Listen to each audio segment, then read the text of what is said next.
d'abord, c'est le professeur. J'ai créé le musée du vent du cheval dans les grandes écuries pour sauver les grandes écuries. Donc c'était dans un but et ça a bien marché. Bon, il est devenu le plus grand du monde. Et puis j'ai créé ici, en 2000, il y avait un projet de 58 maisons, vous allez voir. Il n'y avait rien, un projet, les voisins ont combattu, j'ai pu racheter. Il n'y avait plus d'eau dans les temps, il y avait des arbres par terre, plus d'allées, des terrasses de l'Eunote, il y en a pas mal de... La maison, il y a les plus belles toiles du XVIIIe siècle en peinture. Elles étaient trouvées, il y a eu 7 restaurateurs pendant 7 mois, qui pour le Louvre, bon, c'était une folie de le faire, et je suis toujours un peu fou. Et depuis 22 ans, c'est un beau gouffre.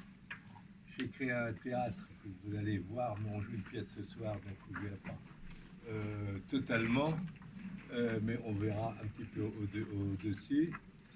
Jacques Weber y a joué et a écrit que pour lui, c'est le plus beau théâtre romantique à taille humaine. Et quand on est acteur, on se demande si le public vient pour le cadre ou pour l'acteur. Alors, avec son accord, je m'en sers comme publicité. Ici, c'est un jardin qui a été fait, toute la restauration, toute la création, ça a été fait par intuition.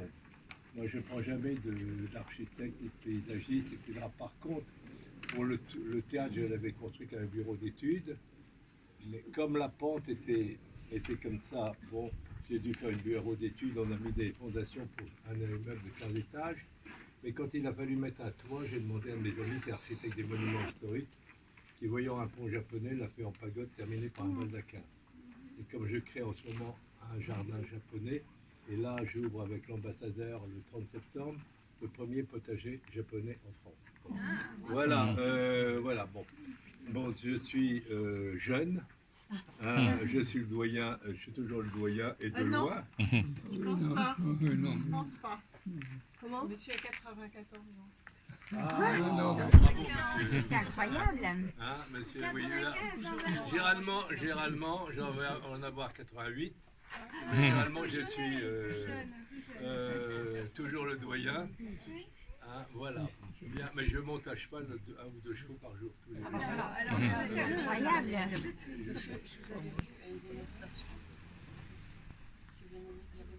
Oui, c'est ma fille qui repris. C'est maintenant votre fille qui a repris. Oui, c'est ma fille. Je vous ai vu, il y a oui, quelques années. Oui, il y a pas tellement longtemps. Non, il n'y a pas tellement longtemps, mais je vous ai vu. Je me souviens très bien de vous, monsieur bien-aimé. Bon, et maintenant, arrêtons de parler, vous êtes à Londres, c'est très bien.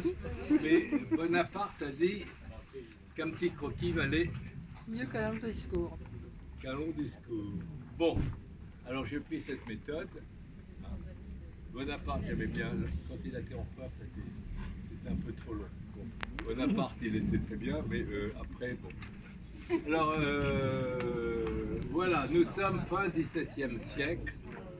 Le grand Condé demande à l'Eunote de lui dessiner l'entrée de sa faisanderie, avec 3 petites fenêtres, 4 bassins, et là, ce sont des terrasses.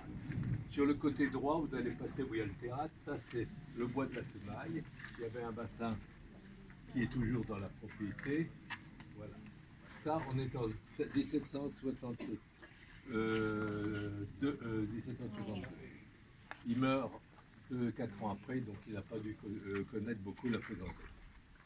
18e siècle, Chantilly se crée pour la vénerie, puisque les grandes écuries ont été créées pour la vénerie.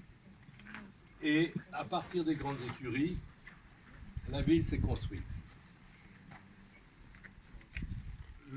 En 1773, Louis-Joseph de Bourbon transforme la vieille faisanderie en pavillon romain, dit salon de rafraîchissement.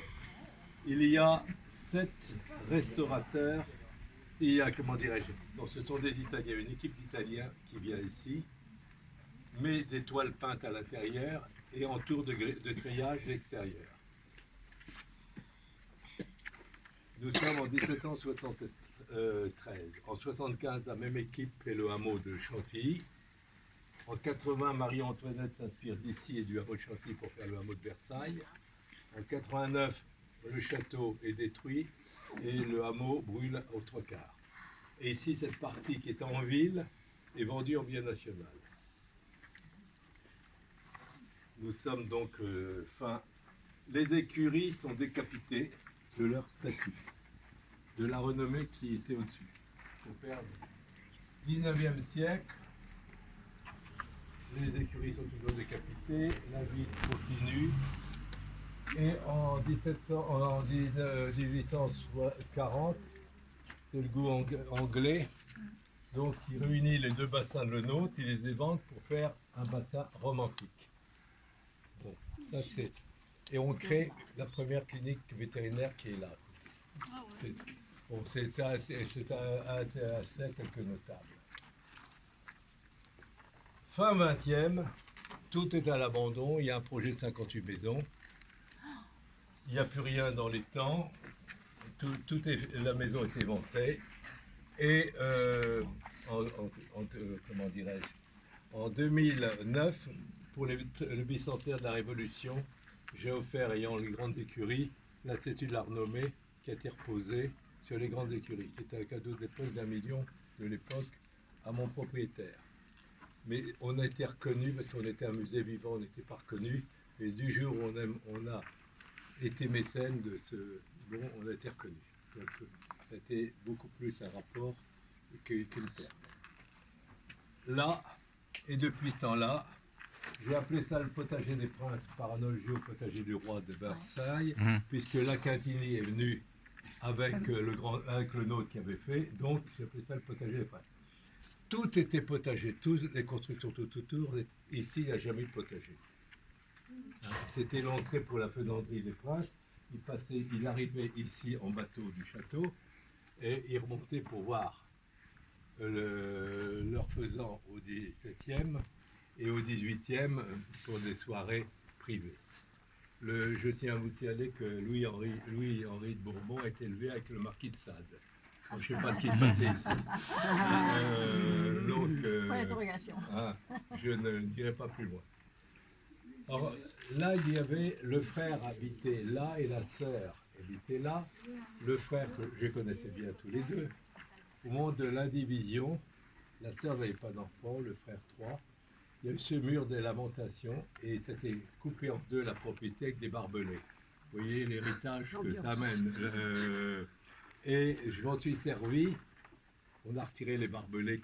J'ai pu racheter l'autre partie, l'ensemble. Mais on a retiré les barbelés, mais j'ai laissé ce mur des lamentations que j'ai égayé parce que j'ai monté un musée de la basse-cour en Normandie avec 3000 animaux, 946 variétés que vous pouvez voir ici,